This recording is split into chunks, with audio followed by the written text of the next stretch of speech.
JNU देश की राजधानी के बीचों बीच स्थित एक हरा भरा कैंपस जो अपनी पढ़ाई रिसर्च के लिए पूरे देश भर में जाना जाता है। वो यूनिवर्सिटी जो देश की सबसे बेहतरीन यूनिवर्सिटी की लिस्ट में हमेशा टॉप पर रहती है।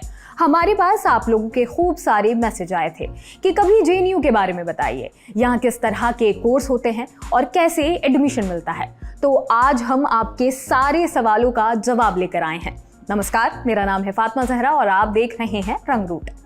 आज बात होगी देश के सबसे मशहूर विश्वविद्यालय की।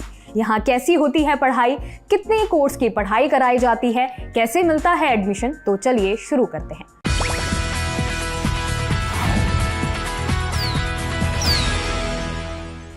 सबसे पहले बात जेएनयू की शुरुआत की।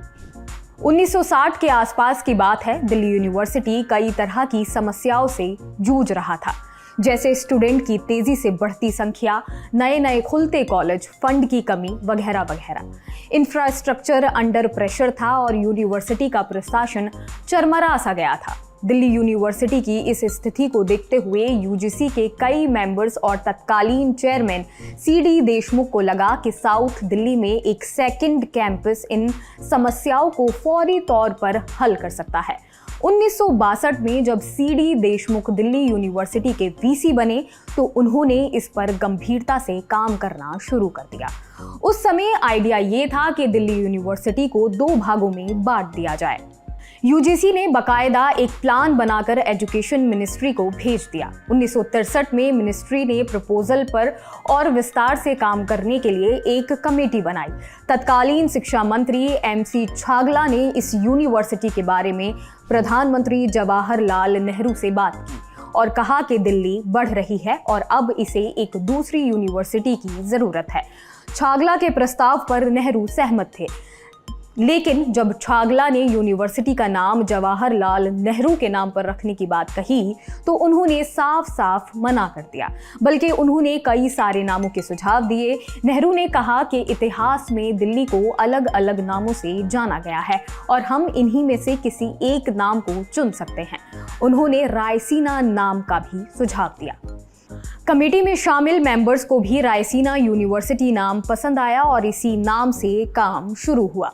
इसी बीच 27 मई 1964 को जवाहरलाल नेहरू का निधन हो गया, जिसके बाद तय किया गया कि यूनिवर्सिटी का नाम रायसीना की बजाय जवाहरलाल नेहरू यूनिवर्सिटी होगा।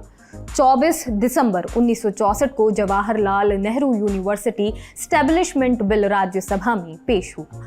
नेहरू की याद में बन रहे इस यूनिवर्सिटी पर खूब बहस हुई, जिसके बाद तय किया गया कि रेगुलर यूनिवर्सिटी शुरू करने की बजाय एक high level post graduate institute शुरू किया जाए, जहां natural science, social science, humanities की पढ़ाई हो। 1966 में जवाहरलाल नेहरू यूनिवर्सिटी एक्ट संसद में पास हुआ और साल 1969 में इसकी स्थापना हुई। जेएनयू के स्थापना से जुड़ी ये कहानी हमें मिली नीलाद्री भट्टाचार्य की किताब जेएनयू स्टोरीज से। ये तो हो गई इतिहास की बात, अब वर्तमान पर आते हैं। जेएनयू देश की सबसे प्रीमियम यूनिवर्सिटीज में से एक है जो अपनी विश्व स्तरीय पढ़ाई और रिसर्च के लिए जाना जाता है। जेएनयू भारत का पहला विश्वविद्यालय था जिसने विदेशी भाषाओं से कोर्स शुरू किए थे। जेएनयू की स्थापना में नेहरूवादी उद्देश्य राष्ट्रीय एकता, सामाजिक न्याय, धर्मनिरपेक्षता, जीवन का लोकतांत्रिक तरीका, अंतर्राष्ट्रीय समझ और समाज की समस्याओं के लिए एक वैज्ञानिक दृष्टिकोण का ध्यान रखा गया, जिसे कैंपस में लागू भी किया गया। अपनी स्थापना के बाद जेएनयू ने देश में अब तक चली आ रही यूनिवर्सिटीज परंपरा में काफी बदलाव किए हैं। इस विश्वविद्यालय में छात्रों को आगे बढ़ने पर जोर दिया गया ताकि वे आने वाले समय में हर चुनौतियों का सामना कर सकें। इसलिए यहाँ कॉन्वेंशनल कोर्सेज के साथ अलग अलग कोर्सेज की पढ़ाई कराई जाती है। इसके लिए अलग अलग सब्जेक्ट्स भी उपलब्ध हैं। जेएनयू से पढ़कर निकले छात्रों की बात करें तो पूर्व महिला विकास मंत्री मेनका गांधी, वित्त मंत्री निर्मला सीतारमण, विदेश मंत्री एस जयशंकर, लीबिया के पूर्व प्रधानमंत्री अली जैदान, नोबेल पुरस्कार विजेता अभिजीत बैनर्जी समेत कई मशहूर नाम इस लिस्ट में शामिल हैं। भारत की टॉप यूनिवर्सिटी में शामिल जेएनयू में आखिर ऐसा क्या है जो इसे इतना खास बनाता है? जेएनयू में पढ़ने के लिए हर साल भारत ही नहीं बल्कि विदेशी स्टूडेंट भी अप्लाई करते हैं। यहाँ पर अलग अलग कोर्स में करीब 8,000 से ज़्यादा स्टूडेंट पढ़ाई करते हैं। यहाँ पर अलग अलग सब्जेक्ट के करीब 600 फैकल्टी मेंबर हैं। जेएनयू की खासियत है कि जिन कोर्स की फीस दूसरे विश्वविद्यालयों में हज़ारों में है, वहीं जेएनयू में सिर्फ नाम मात्र की फीस ली जाती है। जेएनयू में research oriented post graduate course को अधिक प्राथमिकता दी जाती है। अब ये जान लेते हैं कि जेएनयू में किस तरह की पढ़ाई होती है। जो लोग जेएनयू से पढ़ाई करने का सपना देखते हैं वो जेएनयू से graduation, post graduation, PhD, MPhil, diploma और सर्टिफिकेट कोर्स की पढ़ाई कर सकते हैं।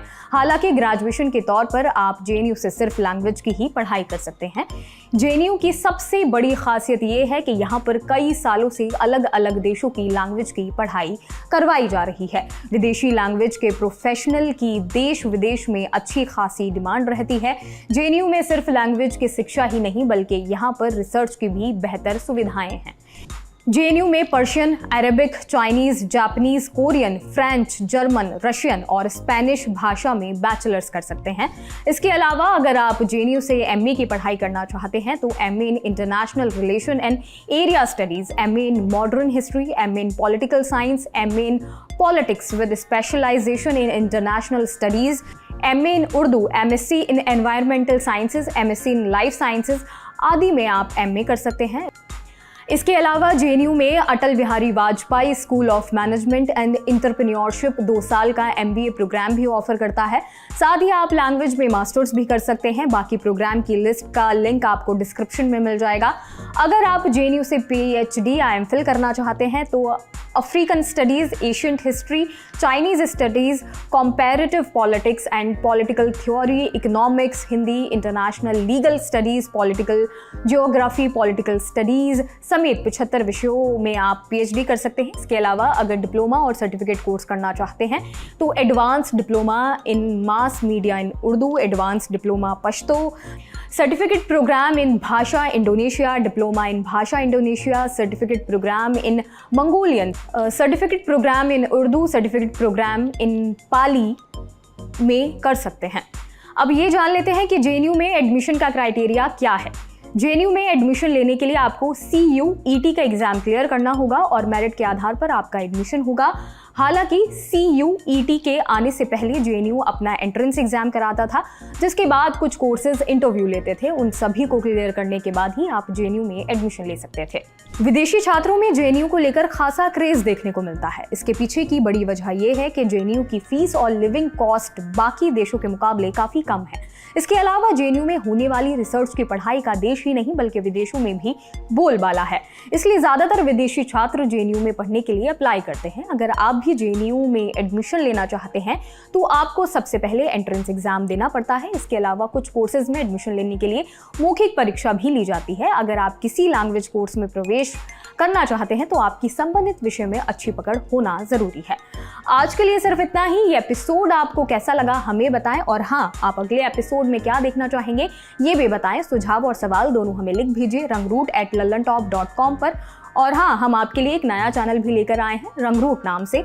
लिंक डिस्क्रिप्शन में मिल जाएगा। शुक्रिया।